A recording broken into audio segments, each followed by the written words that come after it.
The morning sun cast long shadows across the entrance of Ramstein Air Base as Colonel Sarah Mitchell stepped out of her rental car. She wore civilian clothes, a simple blue blazer and dark pants, having traveled all night from her previous assignment in Japan. Her luggage sat in the back seat, containing her uniforms and the orders that would officially make her the new base commander starting Monday. But today was Friday, and she wanted to quietly observe the base operations before taking command. Sarah had earned this position through 22 years of dedicated service, multiple deployments, and exceptional leadership skills. At 44, she was one of the youngest officers to command such a significant installation. Ramstein wasn't just any base, it was the largest American military community overseas, home to over 50,000 military personnel and their families. As she approached the main gate, Sarah noticed the usual bustle of activity. Airmen in crisp uniforms checked identification cards, while delivery trucks waited in designated lanes for inspection. The security was tight, as expected for such a critical facility. She pulled out her military identification card, the one that clearly showed her rank as colonel and her assignment to Ramstein Air Base. The young airman at the gate, Staff Sergeant Rodriguez, barely looked up as she handed over her ID. He was focused on his computer screen, checking something that seemed to require his full attention. Sarah waited patiently, understanding that thorough security procedures were essential. "Ma'am, I'm going to need you to step aside," Rodriguez said without really looking at her. "There's an issue with your access." Sarah was surprised. Her orders were clear, and her security clearance was current. "What kind of issue?" she asked politely. Rodriguez finally looked up, his eyes scanning her civilian clothes and then returning to his screen. "Your ID shows you're assigned here, but I don't have any record of you being authorized for base access today. Are you here for processing?" "I'm the new base commander," Sarah said simply, expecting this would clear up any confusion. The young airman's expression changed to one of skeptical amusement. He glanced at his colleague in the adjacent booth, Airman Thompson, who had overheard the conversation. Thompson walked over, looking equally skeptical. "Ma'am, with all due respect, the base commander is Colonel Johnson, and he's not scheduled to leave until next week," Thompson said. "Maybe you're thinking of a different base?" Sarah maintained her composure. She had dealt with similar situations before, though not quite like this. "I understand the confusion. Colonel Johnson is indeed still in command until Monday. I'm Colonel Sarah Mitchell, and I'll be taking over as the new commander then. I wanted to do a quiet walkthrough of the base today." Rodriguez looked at Thompson, who shrugged. "Ma'am, even if that were true, we can't just let someone onto the base because they claim to be the future commander. We need proper authorization." Sarah nodded, appreciating their attention to security, even though it was becoming frustrating. "Of course. Who do I need to speak with to get this sorted out?" "You'll need to go to the visitor center," Rodriguez said, pointing to a building about 50 yards away. "They handle all access issues for people who aren't in the system." The visitor center was a small, sterile building that Sarah had never imagined she would need to use. Inside, she found herself in line behind a group of contractors and family members, all waiting to process their base access requests. The wait was longer than expected, nearly an hour, during which Sarah observed the efficiency of the operation and made mental notes for future improvements. When she finally reached the desk, she met Senior Airman Jessica Park, a efficient-looking young woman who seemed to take pride in her work. Sarah explained her situation again, showing her military ID and orders. Park studied the documents carefully. "Ma'am, these orders show you're assigned here starting Monday, but today is Friday. Without a special authorization letter or an escort, I can't grant you access. Can you call the commander's office?" Sarah asked. "They should be able to verify who I am." Park made the call, but after being on hold for several minutes, she hung up with a frown. "Ma'am, the commander's office says Colonel Johnson is in meetings all day and unavailable. His aide didn't recognize your name when I mentioned it." This was becoming more complicated than Sarah had anticipated. She had hoped to keep her early arrival quiet, but it seemed that approach was backfiring. "Is there a senior officer available who might be able to help?" "Let me try the vice commander's office," Park said, dialing another number. After another long conversation, she hung up and shook her head. "Ma'am, Colonel Davis is also tied up in meetings. They said if you want base access today, you'll need to schedule an appointment through proper channels." Sarah was beginning to see this as an interesting leadership challenge rather than just a frustrating bureaucratic hurdle. How her future subordinates handled unexpected situations would tell her a lot about the base's culture and training.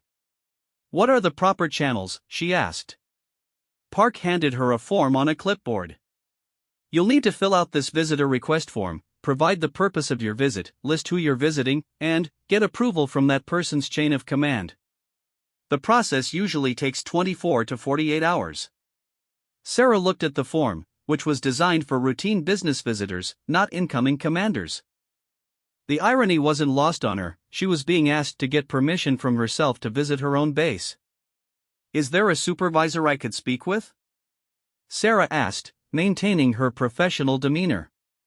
Park called over Master Sergeant Williams, a 20-year veteran who ran the visitor center with military precision. Williams looked over Sarah's credentials and listened to her explanation with a neutral expression. "Colonel, I understand your position, but we have procedures for a reason," Williams said. "Even if you are who you say you are, we can't make exceptions without proper authorization. Security is our top priority." Sarah appreciated Williams' adherence to protocol, even though it was creating a challenge for her. "I respect that, Master Sergeant. But surely there's a way to verify my identity and authority?" Williams considered this. "Ma'am, I could try calling the Pentagon to verify your assignment, but that would take time and might not be conclusive. The safest course is to wait until Monday when you officially take command." As Sarah stood in the visitor center, she noticed other personnel coming and going freely, their IDs scanned quickly at the gate. She was experiencing firsthand what many legitimate visitors might face, a system that was secure but perhaps not as flexible as it needed to be. "Master Sergeant, hypothetically speaking, if a general officer showed up unannounced, how would you handle that situation?" Sarah asked. Williams thought for a moment. "Ma'am, that would depend on the circumstances. If they had proper identification and a legitimate need to access the base, we'd find a way to accommodate them while maintaining security." "And how would you determine if their need was legitimate?" "We'd verify their identity through multiple channels and escort them to their destination," Williams replied. Sarah smiled. "That sounds like a reasonable approach for this situation as well." Williams looked uncomfortable. "Ma'am, with respect, general officers don't usually show up in civilian clothes without prior notice. The situation you're describing is unusual." And it was unusual. Sarah was beginning to understand that her desire for a low-key observation of the base was creating exactly the opposite effect. Word was probably already spreading through the security network about the woman claiming to be the new commander who couldn't get on base. Her phone buzzed with a text message from her aide, Captain Martinez, who was already on base preparing for her arrival. The message was simple: "Colonel, heard you're having gate issues. Should I come get you?" Sarah realized that her situation was no longer quiet or low-key. The security personnel were just doing their jobs, but the word was getting out. She had a choice: she could have Martinez come escort her on base, which would solve the immediate problem but might undermine the security procedures she actually valued, or she could find another solution. She decided to try a different approach. "Master Sergeant Williams," she said, "I'd like to compliment your team on their adherence to security protocols. Even though this is frustrating for me personally, I'm impressed by the thoroughness." Williams looked surprised by the compliment. "Thank you, ma'am. I'm going to make a suggestion," Sarah continued. "Rather than bypass your procedures, why don't we work within them? I'll fill out the visitor request form, list the purpose as official business with the commander, and we'll see if we can expedite the approval process." Williams nodded, appreciating her willingness to work within the system. "That's a good approach, ma'am. Let me see what I can do to speed things up." As Sarah filled out the form, she reflected on the morning's events. In a few days, these same people would be saluting her as their commander. today, they were treating her like any other visitor who couldn't prove their legitimacy. In many ways, this was exactly the kind of security-conscious culture she wanted to foster. The form asked for her sponsor on base. Sarah wrote down Colonel Johnson's name, knowing this would eventually reach him and likely end her quiet reconnaissance mission. But perhaps that was for the best. A commander who couldn't get on her own base was certainly going to be a story worth telling. While waiting for the approval process, Sarah struck up conversations with other visitors in the center. She met a spouse who was trying to get a new dependent ID, a contractor working on base housing improvements, and a local German official coordinating with base environmental officers. Each had their own story of navigating military bureaucracy, and Sarah found their perspectives valuable. The spouse, Maria Santos, was particularly interesting. Her husband was deployed, and she was having difficulty getting her ID renewed because of a paperwork issue with their marriage certificate. She had been coming to the visitor center for 3 days trying to resolve the problem. "The system is so rigid," Maria said. "I understand security is important, but when you're dealing with families, there should be some flexibility." Sarah made a mental note about this issue. Dependent services would definitely be something to review once she took command. The contractor, Bob Patterson, had his own frustrations. "I've been working on military bases for 15 years, he said. "Usually, once you're in the system, things go smoothly. But if there's any glitch in the computer, you're stuck until someone manually fixes it." These conversations were giving Sarah insights she wouldn't have gained from official briefings. Sometimes the best way to understand an organization was to experience it from the bottom up. After 2 hours at the visitor center, Williams approached with an update. "Ma'am, I've got good news and bad news. The good news is I was able to reach someone in the commander's office who confirmed your identity. The bad news is that Colonel Johnson is in a classified briefing that won't end until late afternoon." Sarah nodded. "So what are my options?" "I can give you a temporary pass for the visitor center and immediate vicinity, but you'd need an escort for anywhere else on base," Williams explained. "Or you can wait until Colonel Johnson is available to authorize full access." The temporary pass was better than nothing, but it wouldn't allow her to see what she wanted to see. Sarah was beginning to think her quiet reconnaissance mission was turning into a very public lesson in base security procedures. As she weighed her options, Sarah's phone rang. The caller ID showed Captain Martinez. "Colonel, I'm outside the visitor center," Martinez said. "Permission to escort you on base?" Sarah looked through the window and saw her aide standing near a military vehicle, clearly ready to solve her access problem. She had to make a decision: accept the escort and complete her mission, or continue working within the system as a regular visitor. She chose a third option. "Captain, stand by. I'll be out in a few minutes," she said. Sarah returned to Williams. "Master Sergeant, I appreciate all your efforts today. You and your team have shown me exactly the kind of security consciousness that makes this base safe. I'm going to head back to my hotel and wait until Monday to begin my duties officially." Williams looked relieved and slightly confused. "Ma'am, your escort is right outside. He can get you on base now." "I know," Sarah said. "But I've learned what I needed to learn today. Sometimes the best way to understand your organization is to see how it treats people when it doesn't know who they are." As Sarah walked toward the exit, she turned back to Williams. "Master Sergeant, you might want to review the procedures for handling incoming commanders who arrive early. This probably won't be the last time this happens." Williams straightened to attention. "Yes, ma'am. We'll definitely look into that." Sarah stepped outside to meet Captain Martinez, who looked concerned about the morning's events. "Colonel, I'm sorry about the gate issues. I should have arranged proper access for you," Martinez said. "Actually, Captain, this worked out perfectly," Sarah replied. "I learned more about our security procedures, customer service, and base culture in 3 hours than I would have in 3 days of official briefings." As they drove away from the base, Sarah reflected on the morning's experience. On Monday, she would return as the officially recognized commander. But today had given her a valuable perspective on how the base functioned when leadership wasn't watching. The story would certainly make rounds through the base grapevine, but Sarah didn't mind. Sometimes the best way to establish credibility was to show that you could handle frustration with grace and find value in unexpected situations. Her phone buzzed with another message, this time from Colonel Johnson. Heard you had an interesting morning. Looking forward to our transition meeting. Security tells me you handled the situation with class. Sarah smiled as she typed back, looking forward to it. Your security team is impressive. We'll talk Monday. The rental car pulled away from Ramstein Air Base, but Sarah's real orientation to her new command had already begun. Monday morning arrived with crisp autumn air and the bustling energy that marked the beginning of a new week at Ramstein Air Base.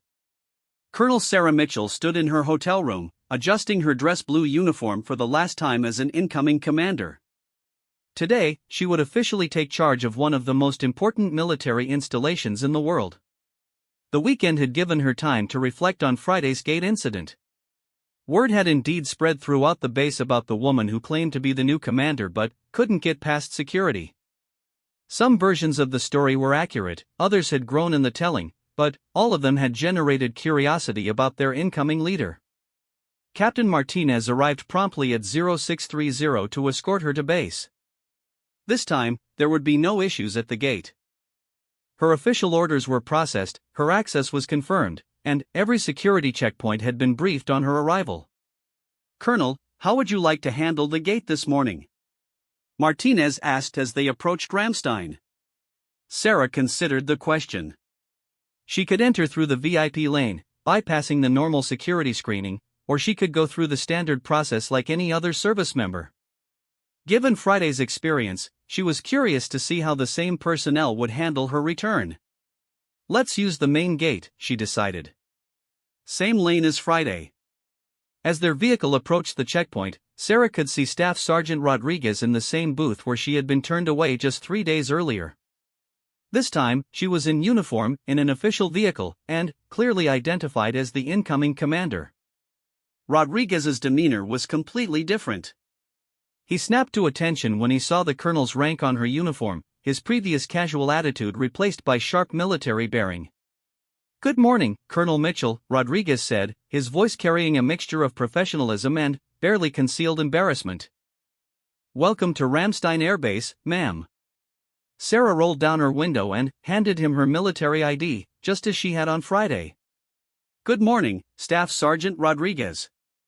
How are you today? Rodriguez processed her ID quickly, but Sarah could see the recognition in his eyes. He knew exactly who she was and remembered their previous encounter. Ma'am, Friday. Rodriguez started to speak, clearly wanting to address the previous incident. Staff Sergeant, Sarah interrupted gently, you were doing your job exactly as you should have. I was impressed by your attention to security protocols. Rodriguez looked relieved but still concerned. Thank you, ma'am. We just didn't expect.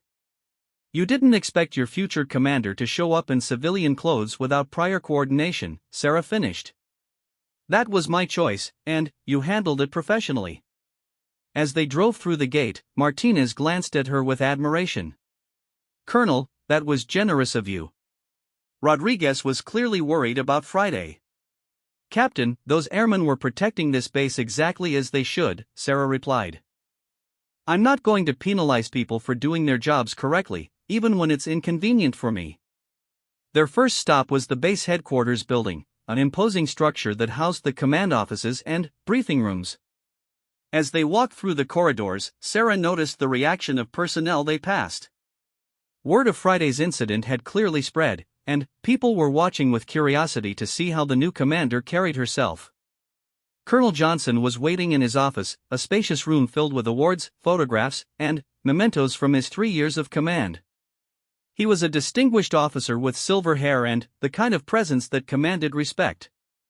When Sarah entered, he stood and extended his hand with a warm smile. Colonel Mitchell, welcome to Ramstein, Johnson said. I understand you've already had quite an introduction to our security procedures. Sarah shook his hand firmly. Thank you, sir. It was an educational experience. Johnson laughed. I bet it was. Master Sergeant Williams called me Friday afternoon, quite concerned that they might have treated the incoming commander poorly. I assured him that anyone who could handle that situation with grace was exactly the kind of leader this base needed. They spent the next 2 hours in detailed discussions about base operations, ongoing challenges, and personnel issues. Johnson was thorough in his briefing, covering everything from maintenance backlogs to family readiness programs. But Sarah found herself particularly interested in his comments about security procedures. We've had to tighten access protocols significantly over the past year, Johnson explained. There were some incidents at other installations that made everyone more cautious. Sometimes it creates inconveniences, but better safe than sorry.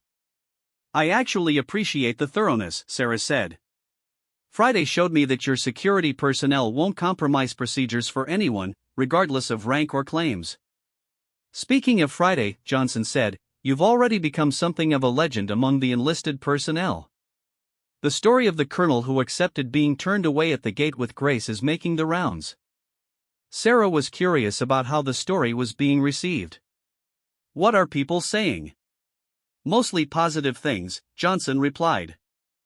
They're saying you could have pulled rank, demanded special treatment, or made a scene, but instead you worked within the system. That's earned you some credibility before you've even taken command. The change of command ceremony was scheduled for 1,400 hours, giving Sarah time to meet with key personnel and tour critical facilities. Her first stop was the Security Forces Squadron, where she would meet the people responsible for Friday's gate incident. Lieutenant Colonel Patricia Hayes, the Security Forces commander, was waiting with obvious nervousness. She was a competent officer who had run base security efficiently, but she was clearly concerned about how the new commander viewed Friday's events. Colonel Mitchell, I want to apologize for Friday, Hayes began as soon as they met. My personnel should have found a way to accommodate you. Sarah raised a hand to stop her. Colonel Hayes, your personnel did exactly what they should have done. They protected this base by following procedures, even when it was difficult. I don't want an apology, I want to commend them. Hayes looked surprised. Ma'am, we turned away the incoming commander. You turned away someone who couldn't prove they had legitimate access, Sarah corrected. The fact that I happen to be the incoming commander doesn't change the fact that your procedures worked exactly as designed. They toured the security facilities, including the visitor center where Sarah had spent Friday morning. Master Sergeant Williams was on duty again, and he approached with obvious apprehension. Colonel, about Friday. Williams started. Master Sergeant Williams, Sarah interrupted, I want you to know that Friday's interaction gave me complete confidence in this security operation. You were professional, thorough, and followed procedures exactly as you should have. Williams's relief was visible. Thank you, ma'am. We were concerned we had failed in some way. The only failure would have been compromising security procedures because someone claimed authority they couldn't prove, Sarah said. You protected this base, and I'm proud of that. As they continued the tour, Sarah met many of the personnel who had been involved in Friday's incident. Each interaction reinforced her message, they had done their jobs correctly, and she respected their professionalism. The tour also revealed some interesting insights about base operations. The security procedures that had seemed rigid on Friday were actually part of a complex system designed to handle thousands of people entering and leaving the base daily. The personnel weren't being difficult, they were managing competing demands of security, efficiency, and customer service. During lunch, Sarah met with the base senior enlisted advisor, Chief Master Sergeant Robert Thompson, a veteran with 28 years of experience. Thompson had the kind of practical wisdom that comes from decades of military service. Colonel, the enlisted folks are talking about Friday, Thompson said. Word is you handled yourself like a real leader. How so, Chief? Well, ma'am, they're saying you could have thrown your weight around, demanded special treatment, or made their lives difficult. Instead, you treated them with respect and worked within their procedures. That goes a long way with the troops. Sarah was pleased to hear this feedback, but also curious about the broader implications. Chief, What does this tell us about our culture here? Thompson considered the question carefully. Ma'am, I think it shows we've got people who take their jobs seriously, but maybe we need to look at how we handle unusual situations. Not everyone who shows up unexpectedly is trying to cause problems. What would you suggest? Maybe some additional training on how to handle edge cases, Thompson replied. And, perhaps better communication channels when something unusual comes up. These conversations were giving Sarah valuable insights into base culture and operations. Friday's incident wasn't just a bureaucratic inconvenience, it was a window into how the organization functioned under pressure and how personnel handled unexpected challenges. The afternoon change of command ceremony was held in the base gymnasium, with hundreds of military personnel and family members in attendance. The ceremony itself was traditional and formal, with speeches, the passing of the unit colors, and the official transfer of authority. But Sarah's acceptance speech addressed Friday's incident directly. 3 days ago, I tried to enter this base as a visitor, she began. I was turned away at the gate because I couldn't prove I had legitimate access. Some might see that as an embarrassment or a failure of the system. I see it as proof that this base is protected by people who take their responsibilities seriously. The audience was quiet, clearly interested in where she was going with this story. The airmen at that gate didn't know who I was, and they didn't care about my claims. They cared about protecting this installation and everyone on it. That's exactly the kind of professionalism and dedication this base needs. Sarah could see nods of approval throughout the audience, particularly from the enlisted personnel who had been involved in or heard about Friday's incident. As your new commander, I want you to know that I value competence over convenience, security over special treatment, and doing the right thing over doing the easy thing. The people who turned me away on Friday demonstrated all of those values. The speech set the tone for her command philosophy and directly addressed what could have become a negative story about base procedures. Instead, she had turned it into an example of the kind of culture she wanted to maintain. After the ceremony, there was a reception where Sarah mingled with base personnel and their families. Many people approached to discuss Friday's incident, and she used each conversation to reinforce her message about the importance of following procedures and maintaining security. Staff Sergeant Rodriguez approached during the reception, still looking somewhat uncomfortable about their first encounter. Colonel, I wanted to thank you for what you said during the ceremony, Rodriguez said. I was really worried that I had messed up on Friday. Staff Sergeant, you did exactly what you were trained to do, Sarah replied. In fact, I'm going to recommend you for recognition for your adherence to security protocols under unusual circumstances. Rodriguez looked surprised and pleased. Thank you, ma'am. That means a lot. How long have you been working gate security? Sarah asked. About 6 months, ma'am. It's my first assignment after tech school. Well, you're setting a good example for proper procedures. Keep up the good work. As the reception continued, Sarah noticed that her approach to Friday's incident had created a positive atmosphere among the personnel. Rather than feeling criticized or embarrassed, they seemed proud of their professionalism and commitment to security. Senior Airman Park from the visitor center also approached, looking much more relaxed than she had on Friday. Ma'am, I wanted to apologize for the delays on Friday, Park said. Senior Airman Park, you have nothing to apologize for, Sarah replied. You were doing your job exactly right. In fact, I was impressed by how thoroughly you tried to help me work within the system. Thank you, ma'am. It was a confusing situation. How often do you deal with situations like that? Sarah asked. Not often, ma'am. Most people who come to the visitor center are pretty straightforward cases. When someone shows up claiming to be the new commander. Park paused, smiling slightly. Well, that was definitely a first. Sarah laughed. I imagine it was. How would you handle it differently if it happened again? Park thought about it. Probably the same way, ma'am. We have procedures for a reason, and we need to follow them regardless of who someone claims to be. That's exactly the right answer, Sarah said. As the day ended, Sarah reflected on how the incident had played out. What could have been an embarrassing start to her command had instead become a positive example of base security culture and her leadership approach. Captain Martinez drove her back to her temporary quarters that evening, and they discussed the day's events. "Colonel, I think today went very well," Martinez said. "The way you handled the Friday incident has really impressed people." "The incident handled itself, Captain," Sarah replied. "All I did was recognize good work when I saw it and make sure people understood they had done the right thing." "Yes, ma'am, but not every commander would have seen it that way. Some might have been angry about being inconvenienced or embarrassed." Sarah considered this. "Captain, if I can't handle a minor inconvenience with grace, how can I expect my personnel to handle real challenges?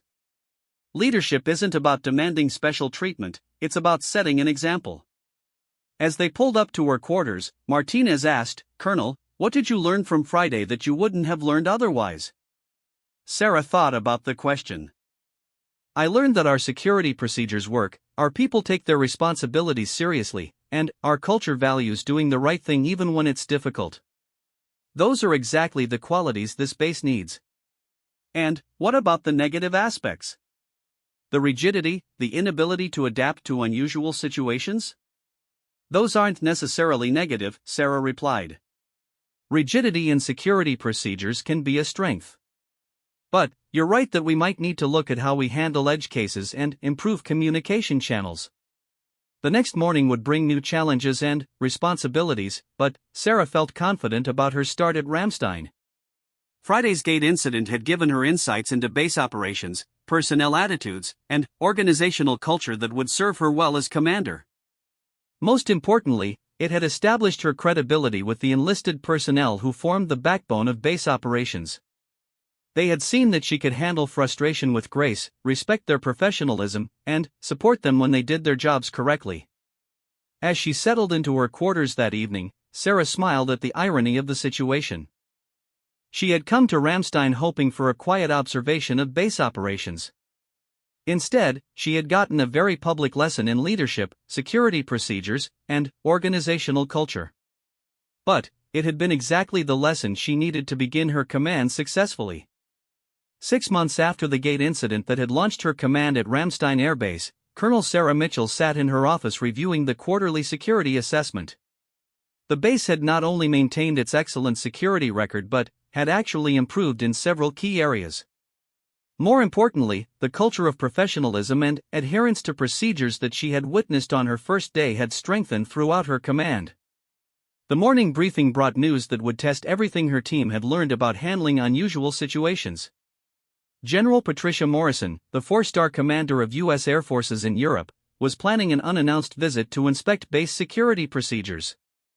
She would arrive in civilian clothes, with minimal identification, to test how personnel handled unexpected situations. "Ma'am, this is exactly the kind of test that your gate experience prepared us for," said Lieutenant Colonel Hayes during the security briefing. "Our people know that following procedures is more important than accommodating claimed authority." Sarah nodded, but she was also concerned. "Colonel Hayes, there's a difference between testing procedures and creating no-win situations for our personnel. How do we ensure they can do their jobs without setting them up for failure?" "We've actually implemented some changes based on lessons learned from your arrival," Hayes explained. "We now have better communication protocols for unusual situations and clearer escalation procedures." The improvements weren't limited to security procedures. The visitor center had streamlined its processes for handling edge cases, and the base had developed new training scenarios based on real-world experiences, including Sarah's gate incident. Master Sergeant Williams had been promoted and now oversaw all visitor processing operations. The experience with Sarah had actually enhanced his career, as senior leaders recognized his commitment to proper procedures under pressure. "Colonel, we've used that Friday morning as a case study in our security training program," Williams explained during a follow-up meeting. "New personnel learn that doing the right thing is always the correct choice, regardless of pressure or claims of authority." The training program had become a model for other installations. The Ramstein Protocol was now taught at security schools as an example of how to maintain procedures while treating people with respect. Staff Sergeant Rodriguez had also benefited from the incident. His professionalism during Sarah's initial visit had been recognized with a commendation, and he had been selected for early promotion to technical sergeant. More importantly, he had developed confidence in his ability to handle difficult situations. "Ma'am, that Friday changed how I approach my job," Rodriguez told Sarah during a base tour with visiting dignitaries. "I learned that doing what's right isn't always easy, but it's always correct." The ripple effects of the incident had extended beyond security procedures. Sarah had used the experience to examine other areas where the base might be too rigid or inflexible in dealing with unusual situations. The Dependent Services Office had revised their procedures after Sarah learned about Maria Santos's difficulties getting her ID renewed. The new system maintains security requirements while providing better customer service for family members facing legitimate documentation issues. "We realized that our procedures were designed for normal situations," explained Captain Jennifer Walsh, who ran Dependent Services. "But military families often face unusual circumstances that require some flexibility within security requirements." The contracting office had also made improvements based on feedback from Bob Patterson and other contractors who had shared their experiences with Sarah in the visitor center. The new system provided better communication about access requirements and streamlined the process for regular contractors. These changes reflected Sarah's broader leadership philosophy: systems should serve people while maintaining their essential purposes. Security couldn't be compromised, but it could be administered with greater consideration for legitimate needs. The most significant change, however, was in the base's culture. Personnel at all levels had learned that their commander valued competence and integrity over convenience and special treatment. This had created an environment where people felt confident doing their jobs correctly, even when it was difficult. This culture was tested when General Morrison arrived for her unannounced inspection. She approached the main gate in civilian clothes, driving a rental car, claiming to be a new contractor needing base access. Her identification showed her real name but not her military rank or position. Technical Sergeant Rodriguez, now the gate supervisor, handled the situation exactly as he had been trained. He politely requested additional documentation, offered to call her supposed sponsor, and maintained professional courtesy throughout the process. When she couldn't provide adequate verification, he directed her to the visitor center, just as he had done with Sarah 6 months earlier. At the visitor center, Master Sergeant Williams applied the same thorough procedures that had impressed Sarah. He attempted to verify Morrison's claimed purpose for visiting, offered to contact her sponsor, and explained the requirements for base access. When the verification couldn't be completed, he politely denied access while treating her with respect.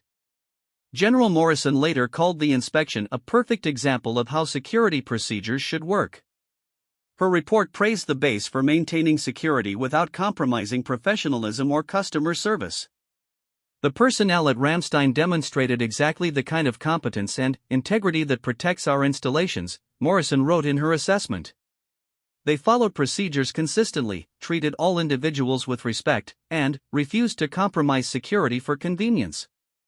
The success of the inspection validated the approach Sarah had taken following her own gate experience. Rather than criticizing the procedures that had inconvenienced her, she had reinforced their importance and worked to improve the human elements of their implementation. But the most meaningful validation came from the personnel themselves. During a base-wide meeting, Senior Airman Park shared her perspective on how the culture had evolved.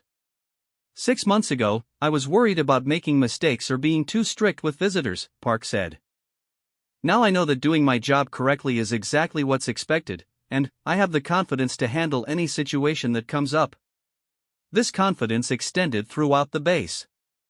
Personnel knew that their leadership supported them when they followed procedures, even if it created short-term inconveniences. This support had actually made them more effective, not less flexible. The base had also gained recognition for its innovative approach to security training and customer service. Other installations were sending teams to study Ramstein's procedures and learn how to balance security requirements with professional courtesy. Colonel Johnson, Sarah's predecessor, visited during the spring to see how the base had evolved under her leadership.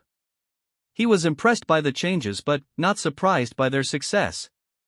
"Sarah, you took what could have been an embarrassing incident and turned it into a teaching moment for the entire installation," Johnson observed. "That's exactly the kind of leadership this place needed." The conversation took place in Sarah's office, the same room where Johnson had briefed her about base operations 6 months earlier. The wall now displayed awards and photographs from her tenure, including a picture from the day she had been denied gate access. "I keep that picture as a reminder," Sarah explained when Johnson asked about it.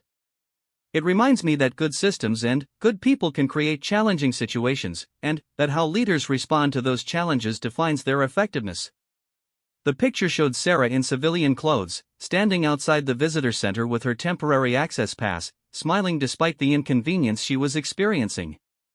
It had become something of a legend on base, representing a commander who could handle adversity with grace. "Have you had any regrets about how you handled that day?" Johnson asked. Sarah considered the question.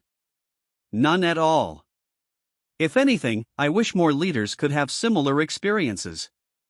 There's nothing like being on the receiving end of your own organization's procedures to understand how they really work." The experience had influenced Sarah's approach to other aspects of command as well. She regularly spent time in different areas of the base, observing operations from the perspective of the people being served rather than just the people providing services. She had worked shifts in the dining facility to understand food service challenges, spent time in base housing to see maintenance issues firsthand, and even worked a shift at the Child Development Center to understand the challenges facing military families. "Leadership isn't about avoiding problems," Sarah had told her staff during a commander's meeting. "It's about understanding problems well enough to solve them effectively." This hands-on approach had created strong relationships between the command and personnel throughout the base. People knew their commander understood their challenges because she had experienced many of them herself. The approach had also yielded practical improvements in base operations. Sarah's experience in the dining facility led to new procedures that reduced wait times during peak hours. Her time in base housing resulted in a more responsive maintenance system. Her work at the Child Development Center led to extended hours that better served families with shift workers. But perhaps the most important outcome was the message these experiences sent to base personnel: their commander was willing to understand their work rather than just direct it from a distance. As Sarah's first year of command approached, she reflected on how much the base had accomplished. Security procedures were stronger, customer service was better, and personnel at all levels felt supported in doing their jobs correctly. The metrics were impressive: security violations were down, customer satisfaction scores were up, and personnel retention had improved. But Sarah was most proud of the cultural changes that couldn't be measured statistically. During a farewell ceremony for Master Sergeant Williams, who was retiring after 30 years of service, Williams shared his perspective on the changes at Ramstein. "I've seen a lot of commanders over the years," Williams told the assembled crowd. "Most of them talked about supporting their people. Colonel Mitchell showed us what that support looks like by how she handled her own challenges." The ceremony was held in the same visitor center where Sarah had spent her first frustrating morning on base. It seemed fitting that Williams's career would end where one of his most important professional moments had occurred. 30 years ago, I might have been intimidated by a colonel claiming I had made a mistake," Williams continued. "Today, I know that doing the right thing is always the correct choice, regardless of rank or pressure." This confidence and competence were exactly what Sarah had hoped to foster throughout her command. Personnel who knew they were supported for doing their jobs correctly were more effective, more professional, and more committed to the mission. The success at Ramstein had also enhanced Sarah's own career prospects. Her innovative approach to leadership and her ability to turn challenges into opportunities had been noticed by senior leaders throughout the Air Force. But career advancement wasn't her primary motivation. Sarah had discovered that effective leadership wasn't about avoiding problems or demanding special treatment. It was about creating environments where people could do their best work while maintaining the highest standards. The gate incident that had started her command had become a defining moment, not because of the inconvenience it had caused, but because of the opportunities it had created. It had allowed her to demonstrate her values, understand her organization, and establish credibility with her personnel. Most importantly, it had shown that great leaders aren't defined by how they use their authority, but by how they respond when that authority isn't immediately recognized or accepted. As Sarah prepared for her next assignment, she knew she would carry the lessons from that Friday morning forward throughout her career. The experience had taught her that the best way to understand an organization is often to experience it from the bottom up, and that the most important leadership moments sometimes happen when you're not officially in charge. The plaque on her office wall, a gift from the Security Forces Squadron, captured the essence of what she had learned: true leadership is doing the right thing, especially when it's inconvenient. On her final day of command, Sarah drove through the main gate one last time. Technical Sergeant Rodriguez was on duty, and he snapped a sharp salute as her vehicle passed through the checkpoint that had started her Ramstein journey. The salute represented more than military courtesy. It represented the mutual respect between a leader and her personnel that had been forged through shared challenges and common values. As Sarah's vehicle disappeared down the road leading away from Ramstein Air Base, she carried with her the satisfaction of knowing she had left the installation better than she had found it, and that the people she had led would continue to uphold the standards of excellence she had helped them achieve. The gate that had once denied her access had become the symbol of her most successful command, proving that sometimes the best leadership lessons come from the most unexpected sources.